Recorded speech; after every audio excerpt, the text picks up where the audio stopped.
Alors maintenant en NBA, on est à peu près à un quart de la saison et les équipes commencent à comprendre si elles sont des prétendantes ou si c'est seulement une équipe qui est en galère. Moi, ce qui m'intéresse, c'est les équipes entre les deux et qu'est-ce qu'elles vont faire pour passer du bon côté. Et en général, les équipes qui ont envie de confirmer qu'elles sont prétendantes au titre, ça se passe à travers un trade. Et on va bientôt s'approcher de là, les trades NBA vont reprendre et je vais vous présenter aujourd'hui 7 joueurs que j'ai envie de voir quitter leur équipe actuelle. Alors parfois c'est possible, parfois ça ne l'est pas. N'oubliez pas de mettre un pouce bleu et on est parti. Et salut l'équipe, c'est Samy pour Après G-Sports News, j'espère que vous avez la pêche. Aujourd'hui je vous présente mes 7 joueurs que j'ai envie de voir trader et on va commencer dès maintenant et on va aller chez les Knicks. Alors j'ai milité depuis le début de sa carrière, j'ai même pas vu Frank Ntilikina jouer son premier match, que je n'avais pas envie de le voir rester aux Knicks parce que c'est une franchise de médiocrité année après année après année après année. David Fizdale vient de quitter l'équipe, il n'y a pas vraiment de direction pour cette team, il y a des contrats à court terme qui vont bientôt se finir. Julius Randle et RJ Barrett sont un petit peu les leader de cette équipe. Frank Ntilikina, même s'il joue plus qu'en début de saison, je vois pas son rôle au long terme. Et moi, j'ai envie de voir Frank Ntilikina être un remplaçant dans une autre équipe où il va être beaucoup mieux formé pour peut-être ensuite tranquillement prendre cette place de titulaire. Moi, j'aimerais beaucoup voir Ntilikina au Heat, derrière Goran Dragic. Kendrick Nunn est un vrai poste 2. J'ai envie de voir Jimmy Butler tenir un petit peu moins le ballon. Alors quand Goran Dragic n'est pas sur le terrain, pourquoi pas avoir Ntilikina? Pour moi, il rentre complètement dans la culture que le Heat ont aujourd'hui d'être une des plus grosses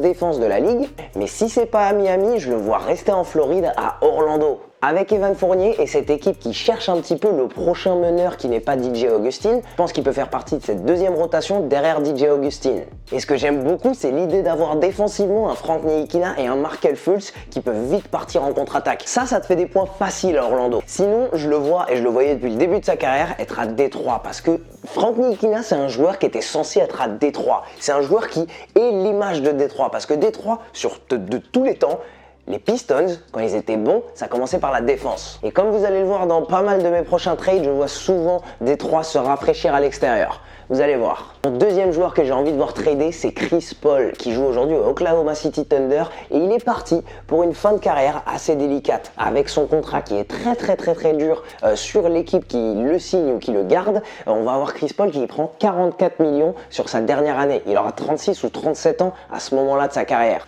Alors si je vais être honnête avec vous, je pense qu'aucune équipe va s'approcher de Chris Paul tant qu'il reste sur ce contrat. Et sur ce contrat, je pense que Chris Paul va rester 2 ans à Oklahoma City et ça va partir en buyout où il va accepter moins d'argent pour quitter cette équipe et être un agent libre d'ici 1 ou 2 ans. Je pense que ce sera plutôt 2. J'ai du mal à voir une équipe sortir ce cachet, sortir ce salaire pour aller chercher Chris Paul, mais aujourd'hui, si j'avais le choix de le mettre où je voulais, si j'enlevais les jauges de salaire sur NBA 2K, j'aimerais vraiment le voir aux Lakers avec son pote LeBron James, ou à Milwaukee avec Giannis Antetokounmpo. Je pense que son aura à Milwaukee, c'est ce qui les amènerait clairement en finale. Ou alors bien sûr au Miami Heat que j'ai cité avant, je pense que lui et Jimmy Butler, ça fonctionne. Ce serait une des équipes les plus dures à jouer défensivement et peut-être aussi intéressante à regarder défensivement que les Clippers. Donc pour moi, c'est difficile de voir Chris Paul quitter cette équipe, mais j'ai envie de le voir changer d'environnement et ne pas finir sa carrière à Oklahoma City qui n'a pas d'avenir. Numéro 3, je vous parle d'un joueur qui n'a pas encore joué cette saison, c'est André Iguodala parce qu'il est allé chez les Grizzlies, il a été tradé par les Warriors et il n'a aucune envie de jouer chez les Grizzlies, il l'a bien dit, il l'a dit avant même d'arriver chez les Grizzlies. Donc les Grizzlies le gardent, c'est une ressource, ils peuvent échanger quelque chose pour lui. Et moi je le vois à 3 endroits différents, surtout parce que André Iguodala c'est un gagnant. Où qu'il soit allé, ça a été un gagnant et il ne voudra jouer que pour un contender. Personnellement, j'ai vraiment envie de le voir chez les Mavericks de Dallas. Mon problème, c'est que Dallas, je pense que ça va être des vrais prétendants au titre d'ici 2 à 3 ans. Et je pense pas qu'André Iguodala aura les jambes pour rester 3 ans à Dallas. Mais je pense qu'il fonctionne chez les Mavericks qui ont besoin de plus de menaces offensives à l'extérieur parce que Doncic n'est pas censé devenir ce Russell Westbrook pour que les Mavs gagnent des séries de playoffs. En numéro 2, et je pense que ça ce serait le fit parfait, ça rentrerait parfaitement dans l'effectif, j'aimerais bien voir André Iguodala intégrer les Rockets. Avec James Harden qui contrôle le ballon, on a besoin d'un petit 15 minutes d'André Iguodala où il peut venir et prendre son petit shoot en spot-up ou alors défensivement, donner le ton à l'extérieur quand il y a besoin. Quand c'est un match qui part en 140 points pour l'adversaire, tu as besoin d'un André Iguodala en fin de match qui peut faire un stop défensivement. Et sinon, personnellement, j'adorerais le voir chez les Clippers. Alors, je sais pas si les Clippers vont pouvoir se l'offrir, mais les Clippers en deuxième rotation, derrière Kawhi, derrière Paul George, derrière Lou Williams, derrière Patrick Beverley, ça serait une défense absolument impénétrable au troisième quart-temps quand tu as besoin de reposer tes gars. T'as André Iguodala qui est ton défenseur primaire à l'extérieur, ce sera absolument dingue et ça pourrait te faire des vrais matchs de playoff face à LeBron James. Dans ce cas-là, je vois André Iguodala jouer seulement 8 à 10 minutes par match, mais je pense pas que c'est un truc qu'André Iguodala est contre. Je pense qu'il est clairement ok d'aller dans une équipe et de jouer seulement 8 minutes par match. Numéro 4, vous avez sûrement entendu beaucoup de fois son nom dans les médias parce que c'est officiel, Kevin Love est disponible sur le marché des transferts. C'est fini, son chapitre chez les Cavaliers va bientôt se finir. Alors même chose que Chris Paul, le salaire est un petit peu élevé, c'est pour ça que je ne vois pas les Heat aller le chercher. Mais le Heat, pardon, parce que j'ai dit les Heat, ont un vrai problème. C'est une très bonne équipe, mais il y a clairement un manque de superstars en deuxième derrière Jimmy Butler. Et dans ce cas-là, Kevin Love, ça pourrait être ce mec, mais je pense que parce que le salaire est trop haut, ils vont s'en écarter. Ça aurait été particulièrement intéressant pour le Heat parce que cette équipe joue 1/5 de leur jeu offensif en pick and roll. Alors si tu as un pick and pop disponible avec Kevin Love, je le prends tous les jours. Mon favori personnel pour aller chercher Kevin Love, c'est le Jazz à l'Ouest. Alors le Jazz, début de saison un peu délicat. On les avait mis comme favoris au titre et favoris d'aller chercher un des meilleurs seeds et c'est pas exactement le cas. Avec Mike Conley qui arrive dans cette équipe et c'est pas exactement ce que tu attendais de ce meneur de jeu, tu as un petit problème au poste 4. Tu as Jeff Green et Royce O'Neal qui s'occupent de ce poste. Tu as une présence de ouf à l'intérieur avec Rudy Gobert. Donc ce que Kevin Love ne te donne pas en défense, ça va. Tu as Rudy Gobert déjà qui fait ce taf.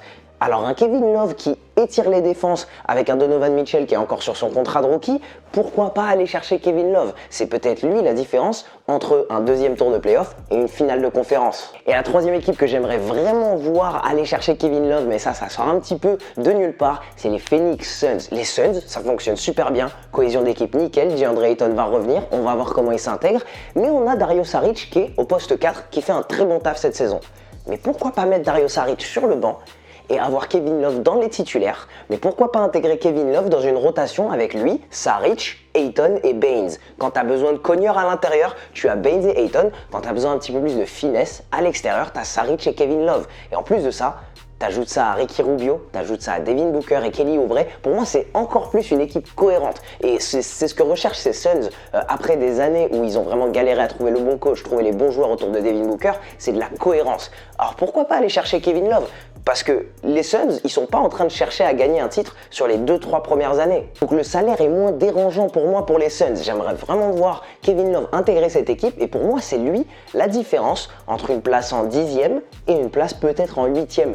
Et voler une place de playoff pour les Suns, ce sera absolument génial pour cette fanbase. On enchaîne avec le numéro 6. Alors pour lui, j'ai seulement 2 options possibles. André Drummond, j'ai envie de le voir quitter cette équipe de Détroit. Encore une fois, je vous l'ai dit, depuis que j'ai lancé cette chaîne YouTube, j'ai l'impression, je ne crois pas en une équipe qui est basée sur 2 pivots en tant que star. Je ne crois pas déjà en une équipe qui a un pivot en tant que première star, et donc encore moins dans une équipe qui a 2 stars au poste d'intérieur en tout cas, avec Blake Griffin.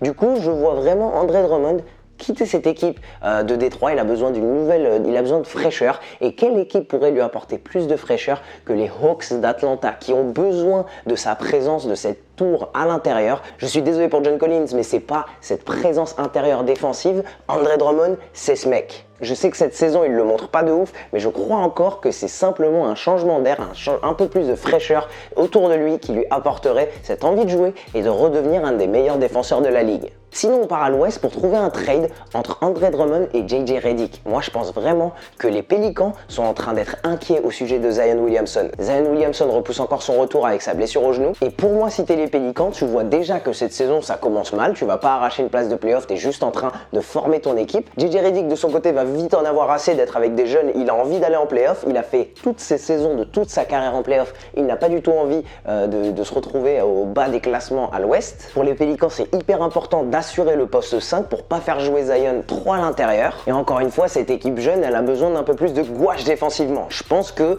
c'est ce que pourrait donner Andre Drummond. Numéro 6, on retourne à Oklahoma City et quand ils ont vidé un petit peu toute cette équipe avec Paul George et Russell Westbrook, je pensais vraiment que Steven Adams allait partir, mais on attend encore un peu, ça risque d'arriver. Steven Adams, j'adorerais le voir chez les Celtics. Pour moi, les Celtics devraient aller chercher Steven Adams en tant que premier joueur, ça devrait être le top de leur liste parce que c'est tout dont ils ont besoin. Défensivement, ils ont besoin de cette présence et c'est surtout un joueur qui n'a pas d'ego. Il ne va pas mal le prendre s'il met 8 à 12 points par match. Il va parfaitement s'intégrer dans cette rotation avec Jason Tatum, Kemba Walker, Jaylen Brown, tous ces gars à l'extérieur. Peut-être que tu dois te séparer d'un Jaylen Brown pour ça, mais ça va être lui, cette force à l'intérieur qui leur donne une chance face à des Celtics, qui leur donne une chance face à un Giannis. Si sur les prochaines années tu veux avoir une chance de gagner face à tous ces gars que tu as à l'Est, il te faut une force à l'intérieur et Steven Adams, pour moi, c'est le choix le plus logique. Steven Adams lui donne une deuxième équipe et ça serait peut-être aux Kings de Sacramento. Les Kings de Sacramento, tu as beaucoup de jeunes joueurs, tu as beaucoup de finesse. J'ai besoin de voir encore, c'est pareil que les Celtics, j'ai besoin